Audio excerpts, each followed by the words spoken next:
হোৱা উচিত। এই কাষৰীয়া ছবিবিলাকত লাগোতে মূল কথাটোৰ পৰা যাতে আমি পিছল খাই নাযাওঁ, সেইটো কিন্তু একদম সকলোৱে মনত ৰাখক। জুবিনৰ মৃত্যু ৰহস্য উদ্ঘাটন হ'ব লাগে যিকোনো পৰিৱেশ আৰু যিকোনো পৰিস্থিতিত, আৰু খুব সোনকালে হ'ব লাগে। ছমাহ পিছত নহয়, এবছৰ পিছত নহয়। আমাক এই 10 দিনটো ইতিমধ্যে পাৰ হ'ল, আৰু তাতকৈ বহুত বেছি দিন আমি ল'ব নোৱাৰোঁ।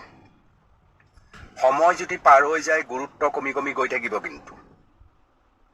সেইকাৰণে মই সকলোকে কৈছোঁ, কোনোবাই যদি ফেচবুকত বিভিন্ন ধৰণৰ কথা কয়, সেই কথাবিলাক প্ৰতিবাদ কৰি ক'ব আমাক জুবিনৰ ন্যায়টোহে আমাৰ কাৰণে গুৰুত্বপূৰ্ণ।